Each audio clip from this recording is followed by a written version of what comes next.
परम शांति बाबूजी। बाबूजी, आगे के वीडियो के कंटिन्यूशन में लाइफ आफ्टर डेथ के बारे में हम बात कर रहे थे, जिसमें मेरा लास्ट में ये क्वेश्चन रहा था कि कौन ये डिसाइड करता है कि हम कहाँ जन्म लेंगे, क्या हम मेल बनेंगे फीमेल बनेंगे, उसके ऊपर बात थी।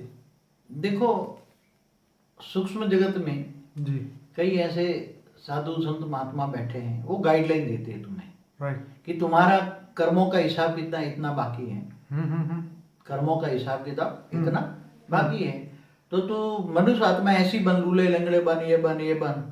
तो कोई गरीब के यहाँ जन्म लेता है और बहुत पावरफुल आत्मा है, पैसे वाली आत्मा, अच्छी स्टेज है, तो उसको बोलता है तू पैसे वाला बनना और पैसे वाला बनकर पैसा कमाकर अच्छा कार्य करना। ठीक है। तो पैसे वाले के यहाँ जन्म लेते हैं, तो डायरेक्शन सूक्ष्म जगत वाले देते हैं। पहले चित्रगुप्त के यहाँ होता, दरबार लगता था, कहाँ जन्म लेना, मगर ये सब खत्म हो गया। नहीं, मेल बनना या फीमेल बनना, अगर ऐसा वो तो आत्मा के ऊपर आधार होता है।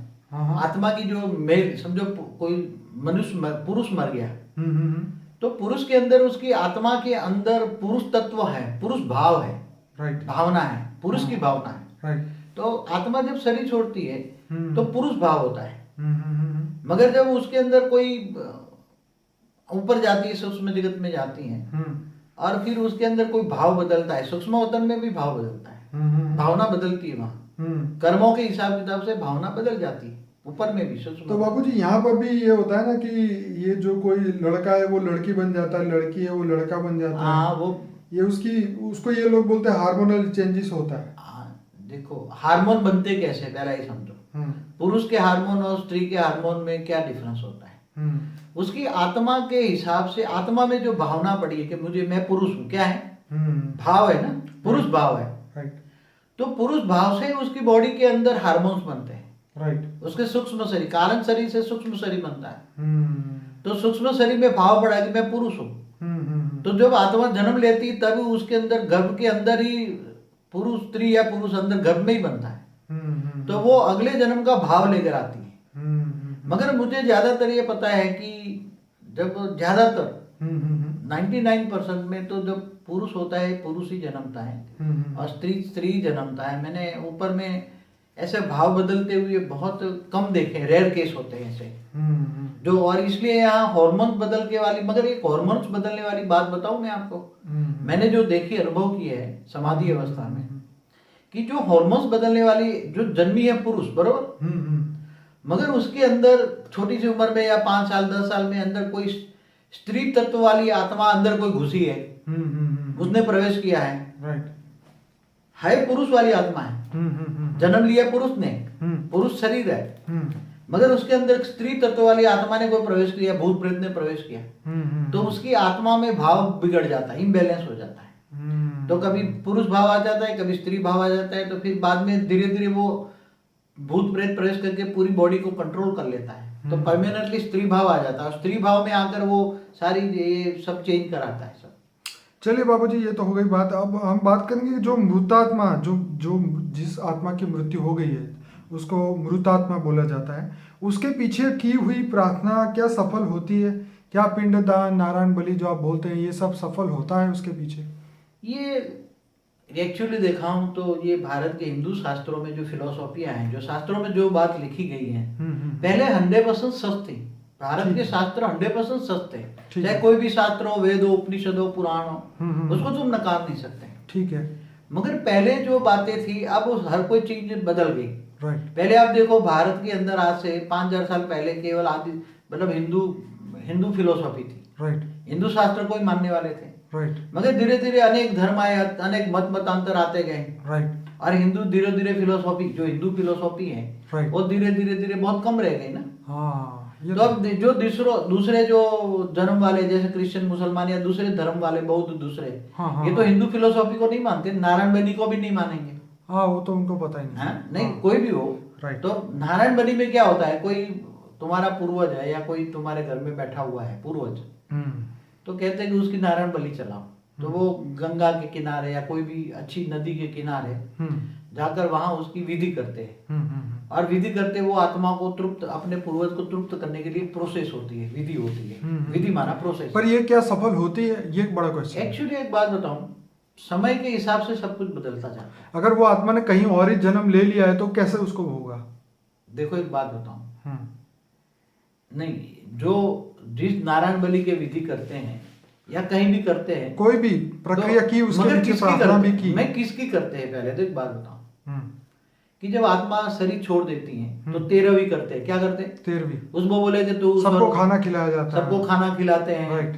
या 12वीं करते हैं तो ब्राह्मण को दान दिया जाता है। ठीक है। तो बोले उसको रास्ते में आत्मा भूखी प्यासी नहीं रहेगी, उसको खाना मिलेगा। हाँ। ब्राह्मणों को दान करो तो उसको रास्ते में मिल जाएगा, उस आत्मा को वहां मिल जाएगा। अच्छा, मतलब जो यहाँ करेंगे वो ऊपर प्राप्ति होगी, उसको मिलेगा, मतलब दूसरे जन्म में प्रोसीडिंग में मिलेगी। राइट। दूसरे जन्म में वो आत्मा जाएगी तब उसको मिलेगी। दूसरे जन्म में मिलेगी। ओके। ये पहले करते थे।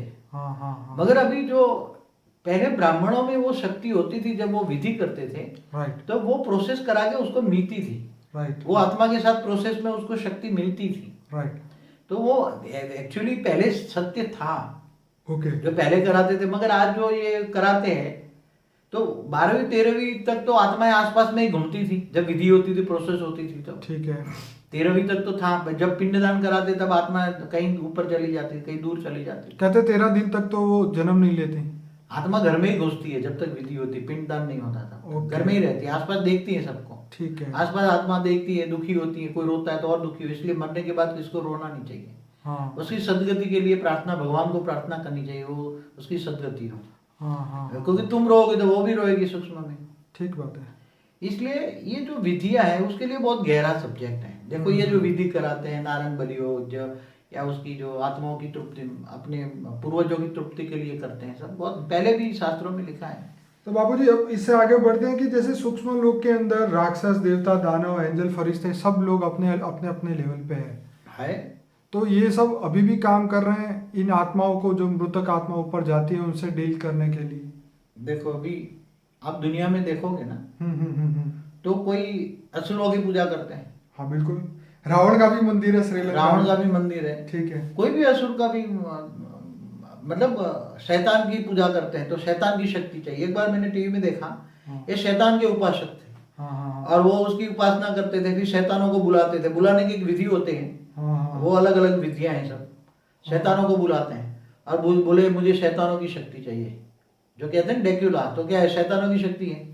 तो ये शैतानों की जो आह्वान करते हैं, तो शैतानों ऊपर जो सूक्ष्म जगत में, जैसे वो ज्यादा ऊपर नहीं जा सकते, मगर 500,000 किलोमीटर से ज्यादा ऊपर नहीं जा, उसका साम्राज्य 500 से 1000 किलोमीटर के बीच में बहुत बड़ा साम्राज्य है शैतानों का। ओके। और वो जब शैतानों में, जब आत्माएं कोई भी प्रोसेस में ऊपर जाती है तो पहले शैतान पकड़ते हैं। इसलिए जब अच्छी आत्मा है तो सीधी 2000 किलोमीटर ऊपर में इमर्ज होती, नीचे तक नहीं इमर्ज होती। ओके। अच्छी आत्माओं को यहाँ प्रोसेस में लाते हैं, बोले नहीं तो शैतान पकड़ लेंगे, इसलिए सीधी 2000-3000 किलोमीटर ऊपर उसको इमर्ज करते हैं। ठीक है। तो ये शैतानों का साम्राज्य, जैसे स्थूल जगत में असुर भी हैं, मनुष्य भी हैं। तो बाबूजी ऊपर ऐसे पकड़ने वाले भी है, तो जैसे बचाने वाले भी तो होंगे वहाँ पे। मगर एक लेयर्स होता है, हर जगह लेयर्स में अलग अलग अच्छे भी हैं, बुरे भी हैं। जैसे धरती पर अच्छे भी हैं, बुरे भी हैं, ऐसे सूक्ष्म में भी है। मगर बहुत अच्छे ऊपर चले जाओ ना, 1000-2000 किलोमीटर के ऊपर, तो आत्माओं की स्टेज बदल जाती है। क्या बदल जाती? आत्माओं की स्टेज बदल जाती। जैसे ऊपर चले जाओगे, जैसे धीरे धीरे ऊपर चले जाओगे, ऐसे ऐसे आत्मा निसंकल्प बनेगी। राइट। आत्मा की स्टेज अच्छी बनेगी, पॉजिटिव, तब तो ऊपर जा पाएगा ना। नहीं तो आत्मा ऊपर जा ही नहीं पाएगी। आत्मा में पावर कैसे आएगी? आत्मा अच्छी बनेगी, अच्छी सोच होगी, पॉजिटिव सोच होगी, आत्मा त्याग तपस्या करेगी, परमात्मा को याद करेगी, तब आत्मा में पावर आएगी। तब 2000 किलोमीटर, 3000, 4000 किलोमीटर ऊपर जाएगा ना। और जैसे जैसे ऊपर जाती है तो आत्मा की सोच बदल जाती है, आत्मा पॉजिटिव हो जाती है। तो जो पिशाच वाले जो है ना, ये ज्यादा से ज्यादा 1000 किलोमीटर जा सकते, इससे ऊपर नहीं जा सकते, ज्यादा से ज्यादा पिशाची। और वो ऊपर बैठे बैठे नीचे की आत्माओं को, उसके जो चेले चपाटे यहाँ है, भूत प्रेत की आत्मा, इनकी जो चेले चपाटे हैं, ये यहाँ उल्टा काम करा के बलि कराते हैं। बलि कराने वाली आत्माएं कौन है? क्या कोई मनुष्य को मनुष्य करने वाला क्या देवता कहेगा? बाबूजी मैं एक बार टीवी देख रहा था, जैसे आपने बोला वो बिल्कुल सही है। टीवी नहीं, यूट्यूब में मैं देख रहा था कि टीबी जोशुआ का जो एक इंटरव्यू था, जिसके अंदर वो आत्मा को वो भगाता है, तो वो अपना एक्सपीरियंस बताती है। तो उसने बोला कि वो आत्मा है, वो समुंदर से आई थी या रेड सी से आई थी, ऐसी ऐसी बातें वो बोल रही थी। तो क्या ये सब बात सही होती है? समुद्र, हाँ, तो समुद्र में रहने वाली भी आत्माएं होती, ऊपर में रहती, समुद्र के अंदर नहीं रहती। ओके। समुद्र के ऊपरी भाग में रहती है। तो वहां से आएगी। कोई पहाड़ में रहती, कोई गुफाओं में रहती, कोई मंदिर में रहती, कोई मस्जिद में रहती है। हाँ, कोई जंगलों में भी आत्माएं रहकर तपस्या करती हैं। सूक्ष्म भूत प्रेत जो है, जंगलों में मंदिर इसलिए बनाते थे कि जहाँ मरने के बाद आत्मा मंदिर में जाकर त्याग तपस्या करे, इसलिए मंदिर में भी जाकर बहुत त्याग तपस्या करती हैं आत्माएं। तो बाबूजी क्या ये मृतात्माओं को बुलाना डेंजर होता है? एक्चुअली जो किसी भी आत्मा जो होती है उसको मृतात्मा को बुलाओगे तो अच्छी भी होगी तो बुरी भी होगी। हाँ, वो तो जैसा कैरेक्टर धरती पे होगा वैसा ही तो होगा। अगर तुम अच्छी मगर अच्छी तो ज्यादातर होती नहीं तो ऊपर चली जाती, समझ में? तो वो आएगी कि नहीं आएगी बुलाने पे? जो 2000-3000 किलोमीटर ऊपर चली जाती है ना, 5000 किलोमीटर, वो नहीं आती है। लाख को भी कोशिश करो, वो आएगी नहीं। नहीं आएगी। क्यों? क्योंकि वो इतने ऊपर इतनी, इसलिए ऐसी आत्माओं को डिस्टर्ब नहीं करना चाहिए। और तो सुन तो लगी, तुम्हारी प्रोसेस करोगे तो आत्मा की, वो आत्मा जिनका नाम से तुम बुलाते हो, आह्वान करते हो, उसकी आत्मा तक तो तुम्हारे आवाज पहुंच जाती है। ठीक है, मगर वो नहीं आएगी, वो बोले मुझे नहीं जाना नीचे। बराबर। इसलिए किसी भी आत्मा हो, चाहे पिशाच हो, चाहे भूत प्रेत हो, चाहे किसी भी, बुलाना नहीं चाहिए। क्यों? नेगेटिव आत्माएं आ गई और किसी में प्रेस कर गई तो फिर उसको निकालने के लिए बहुत भारी होता है। पिशाच को निकालने के लिए कितना वो उसको सजा देते, शरीर पे मारते हैं, पीटते हैं, गरम गरम लोहे का क्या करते देते हैं, क्योंकि अंदर अंदर आत्मा छिप जाती है। भूत प्रेत अंदर घुस जाए, उसको आत्मा नहीं कहेंगे, भूत प्रेत कहेंगे हमेशा। आत्मा मत बोला करो, ऐसे को आत्मा नहीं कहेंगे। जो आत्मा परमात्मा को जानती है वो आत्मा तो ऊपर चली जाती है। भूत प्रेत ही यहाँ धरती पर रहता है, इसलिए इसको हम जीवात्मा बोल सकते हैं? जीवात्मा को जीव भी ना कहो, जीव भी अच्छी आत्मा है, दुख नहीं देता उसको जीव कहेंगे, बाकी भूत प्रेत कहो। ओके। ऐसी आत्माएं जो है मायावी है, दुख देने वाली है, उसको भूत प्रेत कहते हैं। तो बाबूजी ये जो पुनर्जन्म परलोक की जो बुक है गीता प्रेस की, इसके अंदर भी बहुत सारी ऐसी घटनाएं लिखी हुई है। पत्थर मारने वाले प्रेत होते हैं, ये होता है, मतलब अमेजिंग है। मैं अगर ये बातें करूंगा यहाँ पे तो बातें लंबी हो जाएगी। अरे 100 घंटे का वीडियो बनेगा अगर परलोक पुनर्जन्म। तो ये हमारे भारतीय शास्त्रों में जो लिखा है। हाँ। तो क्या होता है, कितने 5000 साल वाली आत्मा है, 5000 10 साल झाड़ में बैठी रही, ऊपर बैठी रही, सब कुछ बहुत आत्मा है सब।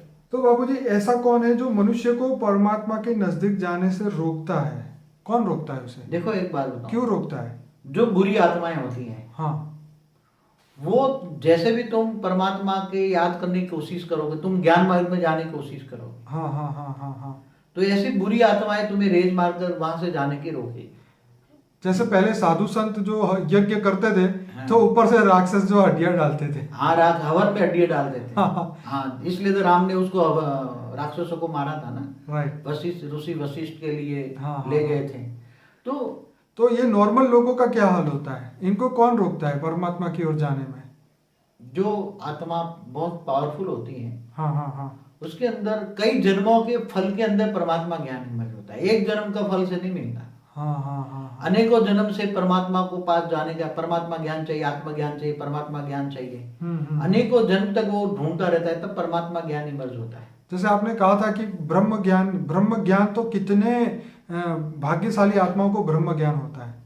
देखो, ब्रह्म ज्ञान इमर्ज करना, मनुष्य आत्माएं कई जन्म लेती हैं, तब ब्रह्म ज्ञान तक पहुंचती हैं। और फिर ब्रह्म ज्ञानी आत्मा जब जीवन को अंतिम जन्म में जीवन धारण करती है, तो बहुत ऊपर के लेवल में इमर्ज होती है। बीच में नहीं, सीधी आत्मा बिंदी बन जाती है। क्या बन जाती है? आत्मा बिंदी बन जाती है। हाँ, सूक्ष्म शरीर नहीं होता। सूक्ष्म शरीर के बजाय ब्रह्म ज्ञानी निराकार को याद करते। क्या है? ब्रह्म ज्ञानी को पता है, जैसे ज्योतिर्लिंग होता है, शिव निराकार होता है ना परमधाम में, ऐसे वो ब्रह्म ज्ञानी शिव निराकार को याद करते हैं। तो जैसे ही उसको पता है कि मैं प्रोसेस में जाऊंगा, सूक्ष्म शरीर निकाल के जाऊंगा तो मुझे बेहिसाब समय लगेगा, और बीच में सूक्ष्म में पहले तो असुर मिलेंगे मेरे को, तो मुझे ऊपर जाने नहीं देंगे, रोक लेंगे, फिर मुझे परेशान करेंगे। इसलिए जो ब्रह्म ज्ञानी होता है, अंतमतीसो गति में निराकारी आत्मा निराकार को शरीर धारण करती है, निराकारी स्टेज को धारण करती आत्मा। क्या? उसका सूक्ष्म शरीर नहीं होता।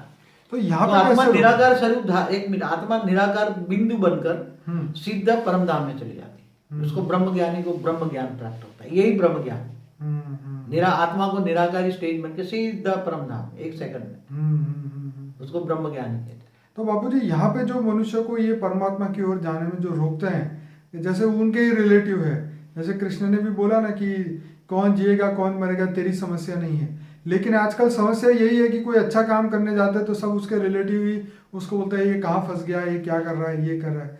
तो ये उसको रोकने वाले क्यों आ जाते हैं बीच में? देखो, ऐसा है, ये संसार में 99.99 नेगेटिव लोग रहते हैं। कितना ओके।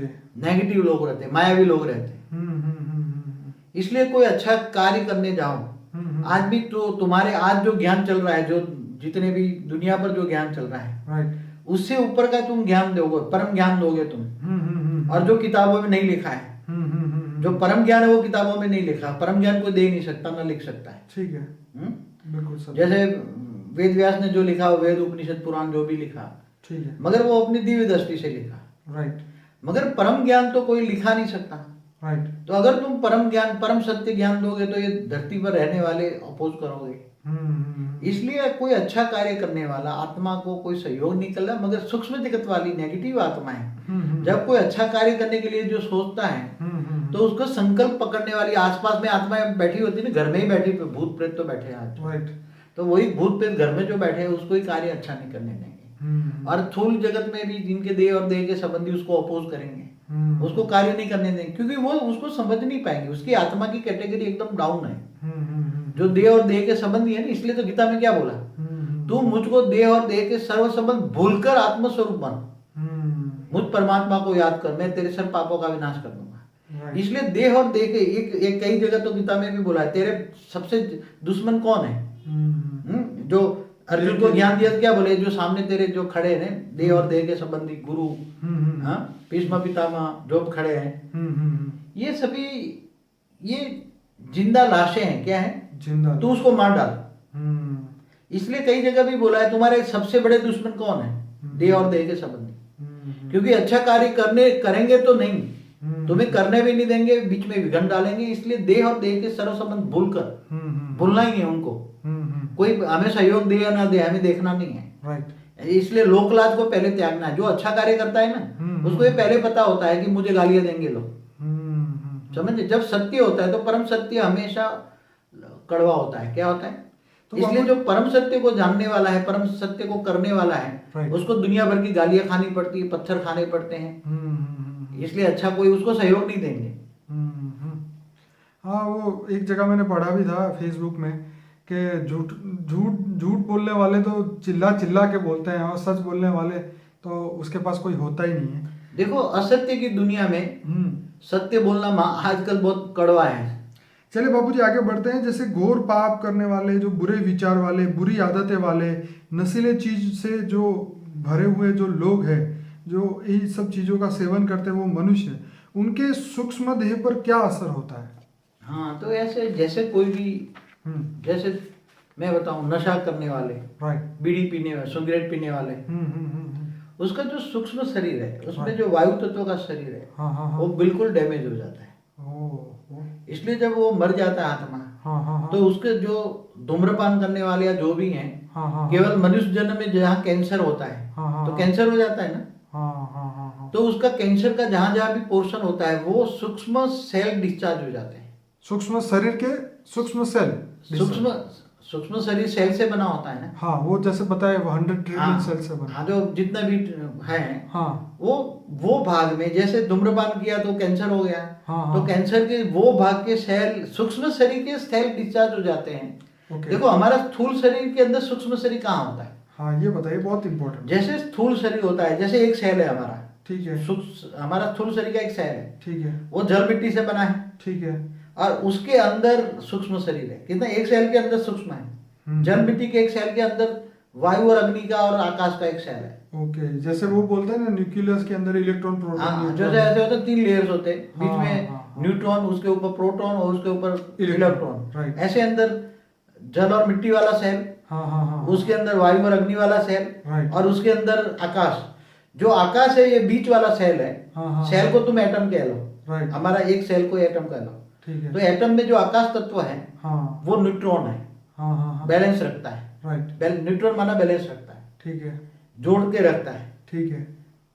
और ऊपर जो है प्रोटॉन माना वायु और अग्नि का, अग्नि तत्व का, वायु में अंदर अग्नि है, ठीक है, और थूल ऊपर जो ऊपर है इलेक्ट्रॉन, हाँ, जो वही यहाँ मिट्टी और जल का है जो। Okay okay. तो ये कैंसर सबसे पहले सूक्ष्म शरीर को डैमेज करता है। सूक्ष्म शरीर में पहले देखो, कोई भी रोग मन में आता है, पहले बोला है। ठीक है। तो मन किसको प्रभावित करता है? कारण शरीर को। और कारण शरीर किसको प्रभावित करता है? सूक्ष्म शरीर को। ओके। और सूक्ष्म शरीर माना तुम्हारा ओरा में खराब हो जाता है। ठीक है। तो ओरा देखकर भी तुम कर सकते हो। तो उसके बाद ये सब बीमारी स्थूल सूक्ष्म में आती है, फिर स्थूल में आती है। ओके। अगर सूक्ष्म शरीर को तुम चेंज कर लो तो फिर स्थूल धीरे धीरे धीरे चेंज होता है। क्या रियलिटी में हो सकता है बाबूजी? क्यों नहीं होता है। कई जो शिव निराकार से पावर लो और हमेशा कर्मयोगी जीवन बिताओ, तो जो पावर आएगी निराकार से, परम प्रकाश आएगा, परम लाइट आएगी, तो उससे धीरे धीरे धीरे, मगर बहुत तपस्या करनी पड़ती है। इसके लिए विकारों पर जीत पाना पड़ता है, मन पर जीत पाना पड़ता है। तो धीरे धीरे धीरे सूक्ष्म शरीर कायदे नियम है, प्रिंसिपल है, प्रिंसिपल ऑफ नेचुरल लॉ है। मतलब जैसे ये पूरा हुआ ऐसे ही वो अच्छा हो सकता है। हाँ, नेगेटिव सोच से, नेगेटिव मतलब परमात्मा से दूरी हुई और तुम्हारे ये सब संगत में पड़े और सूक्ष्म शरीर डिस्चार्ज हुआ, स्थूल शरीर खराब हुआ, वैसे ही परमात्मा का संग लगेगा, उसका रंग आएगा, पावर आएगा, सूक्ष्म शरीर चार्ज होगा, स्थूल शरीर ठीक हो जाएगा। एक कॉमन प्रिंसिपल ऑफ यूनिवर्स है। चलिए बाबूजी, ये तो बहुत बढ़िया बताया। अब आगे बताइए कि मृत्यु के पूर्व इंसान को क्या क्या छोड़ देना चाहिए? मैं तो कहता हूँ बचपन से ही सब कुछ सुधर जाना चाहिए। ये जो दुनिया की मायावी चीजें है ना, हाँ। वो उसको बचपन से ही माँ बाप को बताना चाहिए कि दुनिया, ये बच्चे, ये दुनिया माया है। क्या है? Temporary sir. माया माना झूठी काया। शास्त्रों में बोले झूठी काया, ये झूठा शरीर है, असली शरीर नहीं है। असली शरीर तो परम तत्वों का है, जिसको कारण जगत में होता है, परम तत्वों का है। तुम फरिश्ता थे, याद कराना चाहिए। तो झूठी काया, झूठी माया, झूठा जग संसार, ये सारा संसार ही झूठा है। असली संसार कहाँ है? जो इन आंखों से दिखता है वो विनाशकारी है, जो नहीं दिखता वही परम सत्य है। तो अविनाशी दुनिया कहाँ है? अमर लोक कहाँ है? अविनाशी दुनिया मना अमर लोक। तो अमर कहानी रोज अपने बच्चों को सुनाना चाहिए, माँ बाप को, बचपन से ही। बचपन से ही गर्भ में ही ज्ञान सुनाना चाहिए। क्या? बच्चों को गर्भ में ही ज्ञान सुनाना चाहिए। जब बच्चा, आजकल एक फैशन है ना, पहले ही जैसे अभिमन्यु ने अभिमन्यु को ज्ञान सुना था ना, वो क्या नाम, वो कोठा युद्ध क्या बोलते हैं उसको। तो आज भी गर्भ में बच्चों को ज्ञान सुनाना चाहिए कि बेटा तू धरती पर आ रहा है, ये सब माया है, तेरे कर्म बंधन से तू आ रहा है, मगर तू पैदा होते ही तू ज्ञान सुन ले, तू परमात्मा निराकार को याद कर, पर ब्रह्म को याद कर। और बाबूजी जैसे गुरुवाणी में उसमें भी कहीं ऐसा लिखा है, बताया जा रहा है कि गर्भ के अंदर भी जब वो आत्मा होती है उसको बहुत दुख झेलना पड़ता है। उसको ये अपने पाप याद आते हैं कि भी अब तू धरती पे जाएगा तो अच्छा बन के करना, लेकिन जब वो जन्म ले लेता है तब वो भी भूल जाता है। जब तक गर्भ में आत्मा होती है ना, तो अगला जन्म उसको याद होता है, उसी आत्मा को। इसलिए अगले जन्म के विकर्म उसको दिखाई देते, पाप दिखाई देते हैं। और उसको ये भी पता होता है उसके पाप स्वरूप ही मैं धरती पर ये जन्म ले रहा, इसलिए वो दुखी होता है। और उसके दुख की इफेक्ट उसकी माता पे पर पड़ती है। माता भी दुखी हुई, मगर उसको माता को गीता ज्ञान पढ़े, अच्छा ज्ञान, परमात्मा को याद करे, तो माता की मन की इफेक्ट जो बच्चा है गर्भ में उस पर पड़ेगी और उसका भी परमात्मा ज्ञान उसके अंदर इमर्ज होगा। तो बाबूजी ये ज्ञान योग से सूक्ष्म शरीर प्रकाशमान हो जाता है, ये क्या ये सिर्फ ऊपर जाके ही हो सकता है या धरती पे भी हो सकता है? देखो मैं बताऊं, उसके कितने लेयर्स होते हैं। हाँ।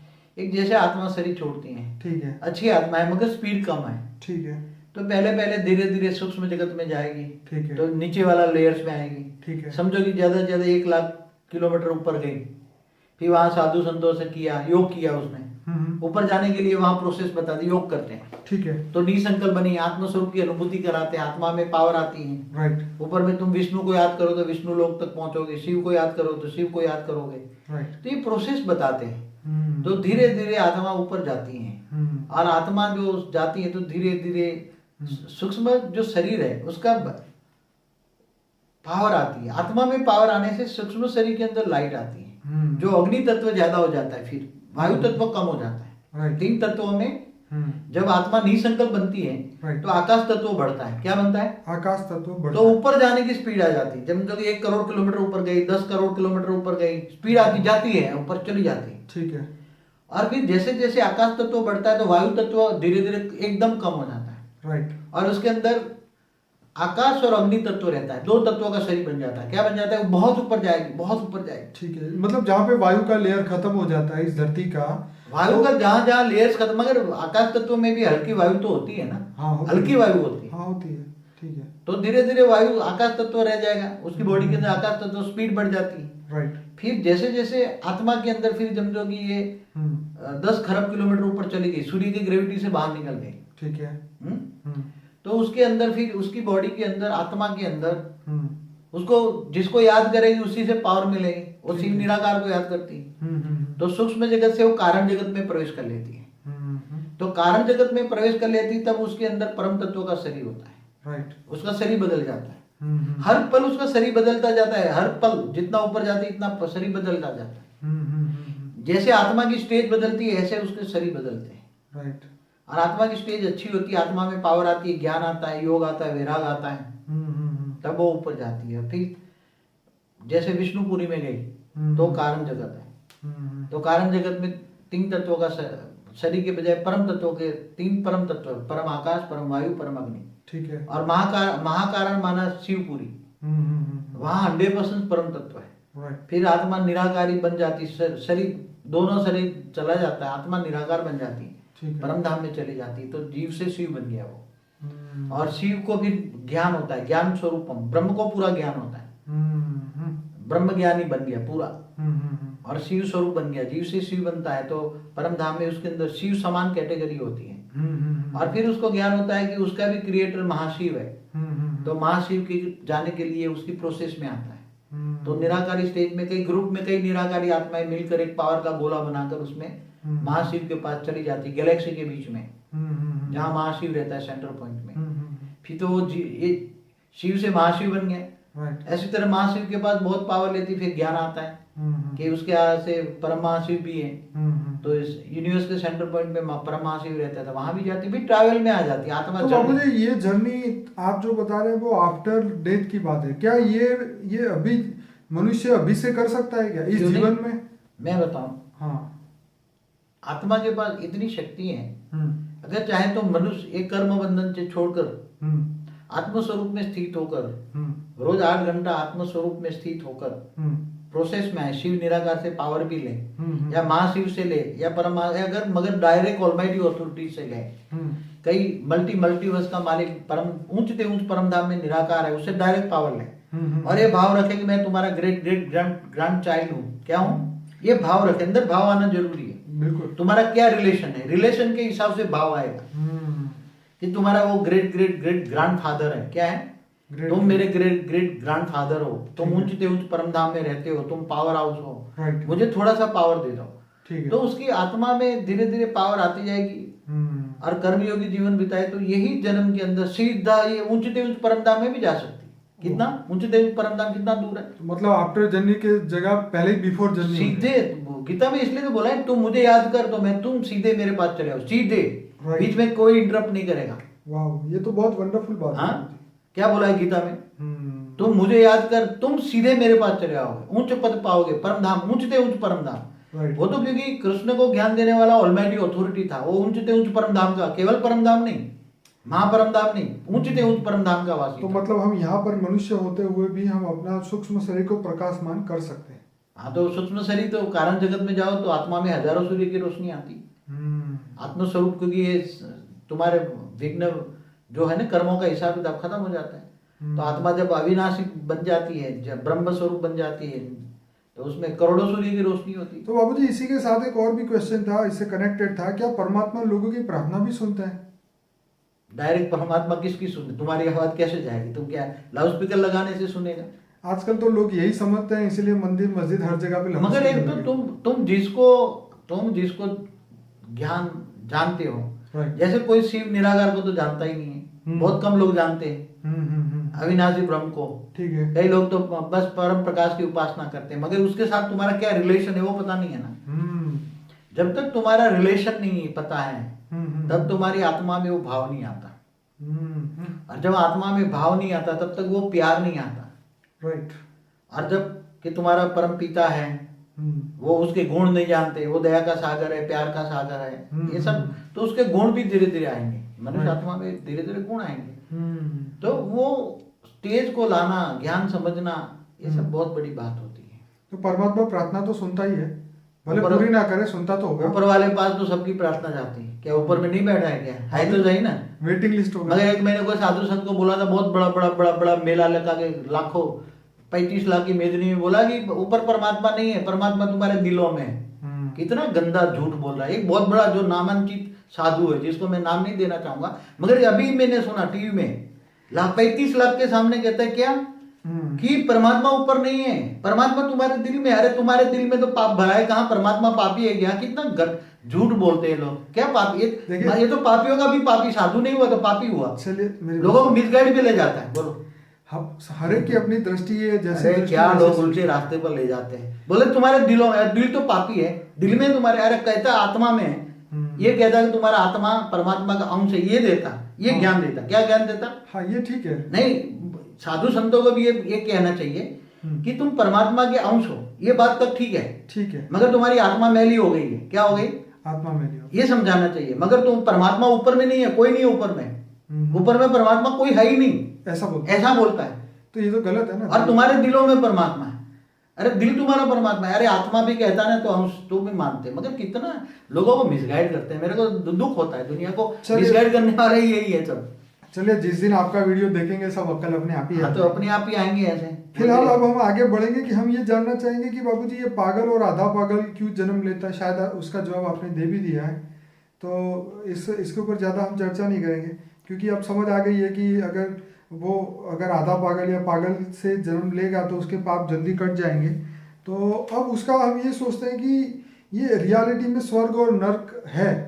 क्यों? स्वर्ग ऊपर है, देवता ऊपर रहते थे, है। हाँ, तीसरा लोग है, इससे ऊपर भी ब्रह्मापुरी भी है, विष्णुपुरी भी है, शिवपुरी भी है, परमधाम भी है, सब कुछ है ऊपर।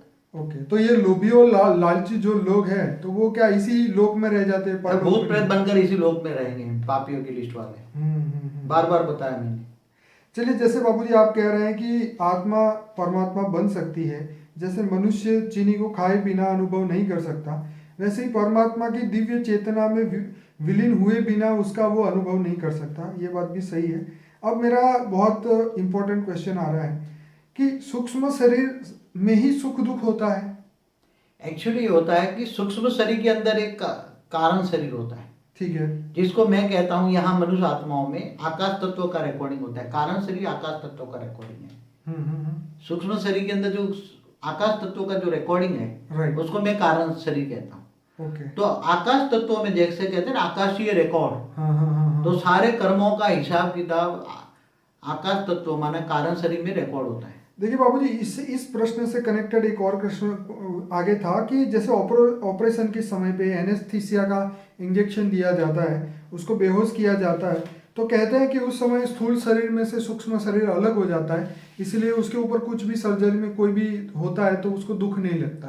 देखो ऐसा है, आप उसके ऊपर जरा डिटेल में समझाइए। ये जो बेहोश करने वाली दवाई ज्यादा लग जाए जी, कभी कभी रेयर केस में, तो वो सूक्ष्म शरीर है ना, अंदर रह नहीं सकता। ठीक है, स्थूल शरीर के अंदर बेहोश करने वाली शक्ति ज्यादा आ जाए तो सूक्ष्म शरीर रेयर केस में होता है, बहुत बहुत रेयर केस में। ठीक है, तो सूक्ष्म शरीर बाहर निकलता है, फिर सब देखता है, कभी कभी ऊपर भी चला जाता है। क्या ये बात सही है? सही है। कभी कभी देखते हैं कि सूक्ष्म शरीर बाहर निकला, फिर ऊपर को चला गया, ऊपर होल देखा, वो होल देखा, दूर दूर तक चला गया, फिर वहां कोई ऊपर ने कोई धर्मराज जैसा देखा, उसने बोला जा अभी तेरा पाप बाकी नीचे आ जाए। ऐसे अलग अलग ओपिनियन बताते हैं, एक्सपीरियंस बताते हैं। तो बाबूजी, हम अपना सूक्ष्म शरीर को लाखों माइल दूर भी भेज सकते हैं? मनुष्य आत्माओं का सूक्ष्म शरीर नहीं निकल सकता इतना। ओके, जो ऋषि मुनि योगी होते हैं, उनके अंदर आत्माओं में बहुत शक्ति होती है। स्थूल शरीर से अंदर से सूक्ष्म शरीर निकालने के लिए कई बहुत यौगिक विधि है। जैसे बाबूजी, आपका एक वीडियो है एस्ट्रल ट्रैवलिंग करके, उसके अंदर आपने पूरा अपना लाइफ का एक्सपीरियंस बताया, लेकिन मैं यहाँ ये जानना चाहता हूँ कि जैसे एक जगह पे ऐसा मैंने पढ़ा था कि नींद जब हमें आती है तो हमारा जो सूक्ष्म शरीर है वो स्थूल शरीर से अलग हो जाता है। अगर जिनका नहीं होता उनको नींद नहीं आती। और क्या ये सब सच है, ये सब बातें? ये सब कोरी बकवास है। क्योंकि जब आत्मा सो जाती है, जब मनुष्य सो जाता है, तो उसमें उसका स्थूल शरीर जैसे काम करने का बंद करता है ना, राइट, तो उसका सूक्ष्म शरीर भी अंदर ही सो जाता है, निष्क्रिय हो जाता है। ओके, जैसे स्थूल शरीर को थकावट लग जाती है तो आराम चाहिए ना, ऐसी तरह स्थूल शरीर थक जाता है तो सूक्ष्म शरीर भी थकावट जाता है, तो सूक्ष्म शरीर वो सो जाता है। तो जो मन थक जाता है, जैसे हम बोलते हैं ना कि हाँ थक गए, टेंशन हो गया, तो मन नहीं थक जाता। तो ये क्या सूक्ष्म शरीर थक जाता है? मन का कारण शरीर, मन के हिसाब से बना वो कारण शरीर थक जाता है। ओके। तो वो सूक्ष्म शरीर डिफेक्ट होता है, तो स्थूल शरीर डिफेक्ट होता है। तो वो सो जाता है, बाहर नहीं निकल सकता। सूक्ष्म शरीर को बाहर निकालने के लिए तो बड़े बड़े ऋषि मुनि कई जन्मों तक तपस्या करते हैं, तब स्थूल से सूक्ष्म शरीर बाहर निकालने की विधि जानते हैं, बहुत प्रयोग करते हैं, तब जाके करते हैं। ऐसा नहीं होता। और ये जो ऑपरेशन में जो होता है वो रेयर केस में होता है। बेहोश करने की दवा ज्यादा दे देते हो, बेहोश हो जाता है तो निकल जाता है। बाकी ऐसा नहीं कि सो गए और सूक्ष्म शरीर बाहर निकले, पूरी बकवास है, मैं नहीं मानता। मेरा एक्सपीरियंस नहीं कहता, मैं तो कई बार अपना अनुभव कर चुका हूँ। चलिए बाबूजी, ये तो सब बात अब हमें समझ में आ गई, पर अब ये है कि अब इस आत्मा को जब ये सब ज्ञान हो गया, जीवन का, मृत्यु का, पुनर्जन्म का, पुण्य का, पाप का, हर चीज का मनुष्य को धीरे धीरे धीरे धीरे जब ज्ञान होने लगता है, तो वो यही चाहता है कि मैं जब भी मेरा शरीर छूटे तो सीधा जैसे उद्व गति की ओर जाए और परम परम धाम में सीधा हम पहुंच जाए। तो ऐसे कई लोग सोचते हैं, लेकिन क्या करना चाहिए उसके लिए वो काम उसको नहीं पता होता है। वो उसके बारे में बताइए। देखो, एक तो हर एक कोई जो पावरफुल आत्माएं हैं, ये धर्म नाच जात भेद से परे ऊपर उठकर एक ऑलमाइटी अथॉरिटी को ढूंढिए। हमारे सारे वीडियो योग की विधि है वो सुनिए। ठीक है। और ऊंचते ऊंच परमात्मा है जिनको हम ऑलमाइटी अथॉरिटी कहते हैं। ठीक है। बेहद के अनंत कोटि ब्रह्मांडों का क्रिएटर है, बेहद के अनंत कोटि ब्रह्मांडों को चलाने वाला है। तो ऐसे ऑलमाइटी अथॉरिटी को याद कीजिए और एक भाव लाजिए, वो मेरा पूरा वीडियो देखिए और उसको जानिए, मानिए और उससे योग लिए, डायरेक्ट पावर लीजिए। तो आपका ये जन्म नहीं, अगले जन्म भी तुम सीधे ऊंचते ऊंच परम धाम में चले जाओगे, इसकी गारंटी मैं लेता हूँ। इसलिए सब ये धर्म नाच जात से परे चले जाओ। ये जो उससे ये दुनिया का जो परम ज्ञान है, परम ज्ञान लो। ये जो आज धरती पर जो जितने भी वेद शास्त्र है, इससे परे का ज्ञान, परम ज्ञान लो। क्या ज्ञान? परम ज्ञान जो मैंने वीडियो में दिखाया है। परम ज्ञान से उच्च ऑलमाइटी अथॉरिटी को जानो, बेहद के विश्व के बाप को जानो, बेहद का बाप को जानो, बेहद के विश्व के क्रिएटर को जानो, बेहद का विश्व कितना बड़ा है वो जानो। हाँ बाबूजी, कई लोग ज्ञान नहीं सुनना चाहते, वो कहते सिर्फ योग सिखाओ। योग तो वही है कि एक सोच, ज्ञान के बिना एक बात बताऊं, हाँ, सीधी तुम डॉक्टरी पढ़ाई पढ़े बिना बोलता है मेरे को सीधी सर्जरी करने दो, तो ये तो बकवास की बात है। ऐसे लोगों को हमें एंट्री नहीं देना है। पूरा पहला सब्जेक्ट है ज्ञान। राइट। पहला सब्जेक्ट जब ज्ञान आएगा, आत्मा परमात्मा वर्ल्ड ड्रामा, कैसे योग करना है, योग की विधि क्या है, जब तक तुम ऑलमाइटी को नहीं जानोगे, कहाँ रहता है, क्या करता है, उसके क्या गुण धर्म है, क्या है। इसलिए भगवान किसी को भी देखो, गीता में कहा है ना, मैं जप तप ध्यान योग से नहीं मिलता। क्या बोला? मैं जप तप ध्यान योग से नहीं मिलता, मैं केवल ज्ञान से मिलता। बापूजी, आपकी बात बिल्कुल सही है। भगवान कृष्ण ने यह भी कहा है कि जो ज्ञान है उस परम तत्व को सूर्य की भांति प्रकाशित कर देगा, जिसके बाद इंसान जीवन और मृत्यु से ऊपर चला जाएगा और परम शक्ति को प्राप्त करेगा। ऐसा महाभारत के 74 नंबर के एपिसोड में 10वीं मिनट की लाइन पे ये बात बताई गई है। अच्छा बाबूजी, बहुत बहुत धन्यवाद आपका, आपने बहुत अच्छा हमें दिया। लेकिन मैं अपने श्रोता को ये बताना चाहता हूँ कि अगर कोई भी इस ज्ञान को आगे बढ़ाना चाहता है तो इसको यूट्यूब में शेयर करें, फेसबुक में शेयर करें, लाइक करें और सब्सक्राइब करें, ताकि हमारे आने वाले वीडियो का मैसेज आपको मिलता रहे। बहुत बहुत धन्यवाद बाबूजी, परम शांति।